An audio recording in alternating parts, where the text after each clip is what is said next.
Hello guys, എല്ലാവർക്കും നമ്മുടെ പുതിയ വീഡിയോയിലേക്ക് സ്വാഗതം. നമ്മൾ പ്ലാന്റ് ഡെക്കോർ സെറ്റ് ചെയ്തിട്ടുണ്ടായിരുന്നു. അതിനകത്ത് കുറച്ച് മാറ്റങ്ങളൊക്കെ വരുത്തിയിട്ടുണ്ട്. അതിനെപ്പറ്റിയാണ് ഇന്നത്തെ ഈ വീഡിയോ.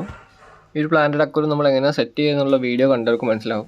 നമ്മളിപ്പോൾ ഇതിനകത്ത് കുറച്ച് പ്ലാന്റ്സ് കൂടെ ആഡ് ചെയ്തിട്ടുണ്ട്. അതുപോലെ തന്നെ കുറച്ച് മീനെ നമ്മൾ ഇട്ടിട്ടുണ്ട്.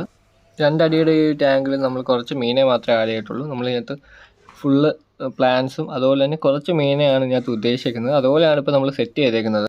പ്ലാന്റ്സ് ഫുള്ള് നമ്മൾ കളക്ട് ചെയ്തേക്കുന്നത് റീറ്റെയിൽ ഷോപ്പുകളിൽ നിന്നാണ്. നമ്മൾ ഡയറക്റ്റ് സെല്ലേഴ്സിൻ്റെ കയ്യിൽ നിന്നല്ല മേടിച്ചേക്കുന്നത്. അതുകൊണ്ട് തന്നെ നമുക്ക് ഒരു പീസിന് 50 രൂപ വെച്ചായിട്ടുണ്ട്. ഇത്രയും ക്വാണ്ടിറ്റിയിലൊക്കെ ചെടി മേടിക്കുകയാണെങ്കിൽ റീറ്റെയിൽ ഷോപ്പിൽ നിന്ന് മേടിക്കാതെ കറക്റ്റ് സെല്ലേഴ്സിൻ്റെ അല്ലെങ്കിൽ പ്രൊഡ്യൂസേഴ്സിൻ്റെ കയ്യിൽ നിന്ന് മേടിക്കുകയാണെങ്കിൽ അതായിരിക്കും ഏറ്റവും ലാഭം. ഇപ്പം നമുക്ക് ഒരു ജാവ ഫെയിനിന് റേറ്റ് വന്നേക്കുന്നത് 150 രൂപയാണ്. അതിന് അത്രയ്ക്ക് ഡിമാൻഡുണ്ട്, അതുകൊണ്ടാണ് അത്രയും റേറ്റ് വന്നേക്കുന്നത്. ബാക്കി വല്ലിസ്നേറിയ, റെഡ് കബോംബ, ആമസോൺ സോഡ്, അങ്ങനെ കുറച്ച് ഐറ്റംസാണ് നമ്മൾ ഇതിനകത്ത് സെറ്റ് ചെയ്തേക്കുന്നത്. അതിനൊക്കെ നമുക്ക് പീസിന് 50 രൂപ വെച്ചേ ആയിട്ടുള്ളൂ. അത്യാവശ്യം നല്ല ക്വാണ്ടിറ്റിയിൽ കിട്ടി. നമുക്കറിയാവുന്ന പെറ്റ് ഷോപ്പൊക്കെ ആയതുകൊണ്ട് നമുക്ക് അത്യാവശ്യം നല്ല ക്വാണ്ടിറ്റിയിൽ സാധനം കിട്ടി. പിന്നെ നമ്മളിതിനകത്ത് 4 ടൈപ്പ് മീനാണ് ഇട്ടേക്കുന്നത്. നിയോൺ ടെട്ര, അതുപോലെ തന്നെ കളർ ടെട്ര, നമ്മുടെ കയ്യിൽ കുറച്ച് ഗപ്പീസ്, പിന്നെ നമ്മൾ ഒരു സക്കറിനെ ഇട്ടിട്ടുണ്ട്. അതുപോലെ തന്നെ ഈ ഒരു സ്നെയിൽ എങ്ങനെയോ ഇതിനകത്ത് കയറി, ഈ ഒച്ച എങ്ങനെയോ ഇതിനകത്ത് വന്നിട്ടുണ്ട്. പക്ഷേ ഗ്ലാസ് ഫുള്ള് അവർ ക്ലീൻ ആക്കുന്നുണ്ട്. ഒരു പ്ലാന്റ് ഡെക്കോറും സെറ്റ് ചെയ്ത് കഴിഞ്ഞിട്ട് ഇപ്പോൾ ഒരു 4 ആഴ്ചത്തോളം ആകുന്നു. ഇതിനായിട്ട് ഒരു കുഴപ്പവും ഞാൻ വിചാരിച്ചോളം ഉണ്ടായിട്ടില്ല. ഞാൻ വിചാരിച്ചു ചിലതൊക്കെ അഴുകി പോകാൻ ചാൻസ് ഉണ്ടെന്ന്. പക്ഷേ ജാവ ഫൈൻ ഒഴിച്ച് ബാക്കി ഒന്നിനും ഒരു കുഴപ്പവും ഇതിനായിട്ട് ഉണ്ടായിട്ടില്ല. പിന്നെ നമ്മൾ സെറ്റ് ചെയ്ത ലൈറ്റ് അത്രയ്ക്ക് പോരെന്ന് എനിക്ക് തോന്നുന്നുണ്ട്.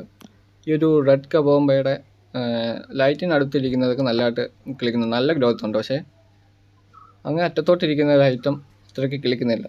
പുതിയൊരു ഇതള് വരുമ്പോഴത്തേന് അതിൻ്റെ കളറ് റെഡ് ആയിരിക്കും. നിങ്ങൾക്ക് കണ്ടാൽ മനസ്സിലാവും. 2 അടിയുടെ ടാങ്കിൽ നമ്മൾ 1.5 അടിയുടെ ലൈറ്റാണ് കൊടുത്തേക്കുന്നത്.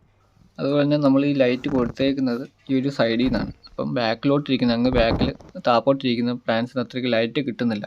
അതൊരു പോരായ്മയായിട്ട് തോന്നുന്നുണ്ട്. കറക്റ്റ് സെൻട്രലായിട്ട് ലൈറ്റ് കൊടുക്കണം. ഇതെല്ലാം ലോ ലൈറ്റ് പ്ലാന്റ്സാണ് നമ്മൾ സെറ്റ് ചെയ്തേക്കുന്നത്.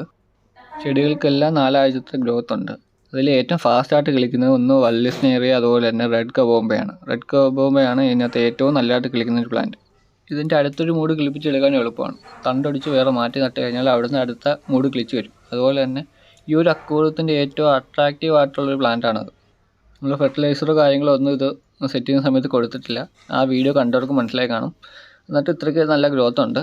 നമ്മൾ വേറൊരു അക്വേറിയം കൂടെ സെറ്റ് ചെയ്യുന്നുണ്ട്. അതിനകത്ത് നമ്മൾ ഒരു ബോട്ടം ഫെർട്ടിലൈസർ കൊടുക്കാൻ വിചാരിക്കുന്നുണ്ട്. അതൊക്കെ കാണാൻ താല്പര്യം ഉണ്ടെങ്കിൽ നിങ്ങൾ നമ്മുടെ ചാനൽ സബ്സ്ക്രൈബ് ചെയ്ത് വെച്ചേക്കുക. നമ്മളിതിനകത്ത് കൊടുത്തേക്കുന്നത് 12 വാട്ടിൻ്റെ ഫിൽറ്ററാണ്. ഈ പ്ലാന്റ്സും ഡ്രിഫ്റ്റ് വുഡും കാര്യങ്ങളെല്ലാം വന്നപ്പോഴത്തേന് അതിൻ്റെ ഒരു പ്രഷർ മീൻ അത്രയ്ക്ക് അനുഭവപ്പെടുന്നില്ല. അതേപോലെ നമ്മൾ ഇതൊന്നും ഇല്ലാതെ ഇത് സെറ്റ് ചെയ്യുന്ന സമയത്ത് ഇതിൻ്റെ പ്രഷർ ഭയങ്കരമായിരുന്നു. മീൻ നീന്താനൊക്കെ പാടുണ്ടായിരുന്നു. പക്ഷേ ഈ ഒരു സമയത്ത് ഇപ്പോൾ ഇത്രയും സെറ്റ് ചെയ്ത് കഴിഞ്ഞപ്പോഴത്തേന് ആ ഒരു പ്രഷർ അനുഭവപ്പെടുന്നില്ല. അതുപോലെ തന്നെ ഈ വെള്ളം ഇത്രയും ക്ലിയറായിട്ട് കിടക്കാൻ കാരണം ഫിൽറ്ററാണ്.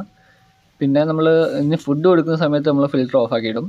ആ ഒരു സമയത്ത് ഇട്ട് കഴിഞ്ഞാൽ മീൻ ഫുഡ് എടുക്കാൻ പറ്റില്ല. കാരണം നമ്മൾ ഫ്ലേക്സ് ഒക്കെയാണ് കൊടുക്കുന്നത്. അപ്പോൾ അത് മണ്ടയിൽ വന്നാണ് മീൻ ഫുഡ് എടുക്കുന്നത്. അല്ലെങ്കിൽ അത് കുറച്ച് കഴിഞ്ഞ് താപ്പോട്ട് വന്നാൽ മാത്രമേ അതിന് കഴിക്കാൻ പറ്റത്തുള്ളൂ. ഇനി ഇതിനകത്ത് നമ്മൾ 1-2 പേര് ഷ്രിമ്പിനെയും കൂടെ ആഡ് ചെയ്യുന്നതായിരിക്കും. ഇത്രയൊക്കെ മാറ്റേ നമ്മൾ ഇതിനകത്ത് ചെയ്തിട്ടുള്ളൂ. ഇതുപോലത്തുള്ള വീഡിയോസ് കാണാൻ നിങ്ങൾക്ക് താല്പര്യം ഉണ്ടെങ്കിൽ നമ്മുടെ ചാനൽ ഉറപ്പായിട്ടും സബ്സ്ക്രൈബ് ചെയ്യുക. അതുപോലെ തന്നെ ഈ വീഡിയോ ഇഷ്ടപ്പെട്ടിട്ടുണ്ടെങ്കിൽ ലൈക്ക് ചെയ്യുകയും ചെയ്യുക.